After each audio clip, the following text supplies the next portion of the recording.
Un peu d'enthousiasme, s'il te plaît. Encore une fois. J'ai entendu le jingle, il est difficile. Merci Madi. Bonsoir à tous, on est mardi. Bonsoir. Et comme tous les mardis à 6h moins quart, vous avez rendez-vous avec Léa Madiz sur la page Facebook de Léa Madiz pour une nouvelle émission. Le thème de ce soir est, bien sûr, en début novembre, pour que vous puissiez répondre à l'avance et mettre en pratique un maximum nos petits conseils partagés aussi, et les conseils que vous nous partagerez à la suite de cette émission. Le thème de ce soir est comment ne pas mourir de faim en hiver quand on est photographe de mariage. Avec un soin toujours très appliqué pour nos titrages. Et oui. Bon, allez, on est prêts? Oui, allez, Zou. 5 minutes. Tac, 1, 2, 3, 4, 5, prête et go, c'est parti. C'est parti. C'est parti. Alors, concrètement, on est d'accord que, partant du principe qu'on est face à des photographes francophones, du moins, on va avoir une saison des mariages qui va être, grosso modo, de mai à septembre. Mi-avril, mi-octobre. Voilà, ça va dépendre un petit peu de où. Mi-avril, mi-octobre, voilà. Il y a 80% des mariages qui ont lieu, en tout cas sur l'Europe francophone, donc France, Suisse et Luxembourg, un petit peu Belgique, voilà. Donc c'est la grosse saison des mariages. Mais comment faire à partir de mi-octobre jusqu'à mi-avril de l'année d'après où la saison reprend vraiment pour pouvoir continuer à enrichir son chiffre d'affaires et à enrichir aussi, bien sûr, son portefeuille. Alors tu vois, c'est rigolo parce que c'est une question que je pense tous les photographes de mariage à laquelle ils ont eu à répondre un jour qui était « Mais en fait, tu travailles 6 mois dans l'année ». Alors que j'ai vraiment pas l'impression de ne travailler que 6 mois dans l'année, bien au contraire. Et parfois, alors que je me dis ça y est, ma saison des mariages est terminée, je vais pouvoir un tout petit peu respirer parce qu'elle est très courte, et ben je me retrouve quand même complètement dans le jus et à avoir du boulot. Pourquoi? Parce que en dehors du mariage, il y a plein de choses à faire avant la saison suivante, donc préparer un petit peu nos mariages de la saison suivante et récupérer un petit peu tout ce qu'il y a à gérer de la saison déjà passée. Donc c'est vraiment un moment tampon entre les deux saisons. Ouais. On va pouvoir, autant au niveau du travail que du chiffre d'affaires, générer des choses à faire pendant tout ce laps de temps. Oui, tout à fait. Un des premiers conseils, ça va être bien évidemment de faire, pourquoi pas, des petits messages de remerciement pour vos mariés de l'année au moment de la période de Noël, leur proposer ou proposer à leurs parents de pouvoir acquérir les copies d'albums à ce moment-là, qui n'étaient peut-être pas prévus dans les formules aussi au départ.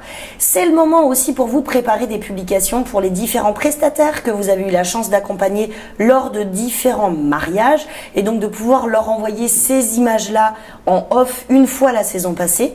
C'est bien sûr et certainement encore plus le moment pour vous, photographe de mariage, de commencer à préparer votre saison d'après, que ce soit dans les changements de vos tarifs, les types de prestations que vous voulez proposer, affiner, perfectionner aussi. C'est le moment off pour tous les prestataires de mariage, donc c'est le moment idéal d'aller les rencontrer si vous voulez mettre en place de nouveaux partenariats pour l'année d'après. J'allais rebondir là-dessus en disant effectivement, si pour ceux qui travaillent avec un système de partenariat, c'est le moment où justement les autres prestataires vont être disponibles et beaucoup plus ouverts. Quand on attaque un petit peu en plein juillet, en plein août, généralement on peut être recevoir comme c'est pas possible. Pas de rendez-vous. Après, il y a quelque chose aussi, donc ça c'est vrai que c'est bien, parce que ça nous permet de meubler, de se remettre en question, de remettre tout à plat pour générer du chiffre, parce qu'il faut bien vivre. L'idée c'est aussi de rentabiliser un petit peu ces trucs. On a la chance d'avoir le Noël qui tombe en plein milieu. Comme tu dis, revendre des copies albums, les faire part de remerciements pour certains. Faire part de fêtes, tout simplement, joyeuses fêtes, etc. Ouais. Et puis derrière, peut-être d'anticiper déjà les mariages suivants. Via les séances engagement déjà faites, peut-être qu'on peut programmer un livre d'or, on peut travailler sur tous les supports qu'on peut faire suite aux autres séances engagement. Ouais. Et il y a surtout quelque chose de très important, c'est se dire une chose. Chez nous, les mariages se limitent, on va dire, sur 6 mois. Mais il y a quand même partout, dans plein d'autres endroits du monde, des endroits où les saisons sont inversées. Et oui. Moi, je travaille beaucoup sur Dubaï, par exemple. La saison est inversée. Pour moi, c'est du bonheur parce que je termine ici, hop, je reprends là-bas. C'est en inversé, c'est juste parfait. Donc, ça peut être aussi une option pour continuer à fonctionner tout en voyageant un petit peu. Quand on est en prestation Destination Wedding, c'est vrai que c'est une option qu'il ne faut absolument pas laisser tomber. Après, quand on travaille de façon locale et qu'on est photographe de mariage en particulier, c'est le moment idéal aussi de pouvoir repréparer sa saison d'après, revérifier son matériel, prendre un petit peu de temps aussi pour développer des travaux personnels, préparer peut-être des concours, préparer ses publications et programmer ses publications de blog, bien évidemment fixer ses séances engagement, prendre des rendez-vous avec ses mariés de l'année d'après pour pouvoir continuer à entretenir cette relation avec eux, et puis bien évidemment ne pas oublier ses mariés de la saison 2 années avant, donc de leur proposer pourquoi pas des séances couple ou des séances famille famille, puisque souvent après le mariage, dans un délai de 1 à 2 ans, la famille commence à s'agrandir aussi. Donc ça peut être l'occasion. Si vous avez cette activité et si vous proposez cette activité de photographe de famille dans la foulée d'un mariage, n'hésitez pas, c'est le moment idéal de pouvoir les réaliser. On a fait une émission, je crois, la saison dernière sur le boudoir de la mariée. Oui. C'est aussi l'occasion de proposer à la mariée de se dire, profitons-en, saison basse, hop, on fait nos séances boudoir pour ton mariage l'année prochaine. Et même pour les mariages déjà passés. Ouais. Et de refaire même une petite séance couple après le mariage, anniversaire de mariage ou des choses comme ça. Ouais. L'occasion, l'idée, ça va être vraiment de reprendre ces mariages un par un et de se dire, ok, comment est-ce que je peux faire revenir les clients, faire déjà dépenser existant. Un petit peu de sous chez moi.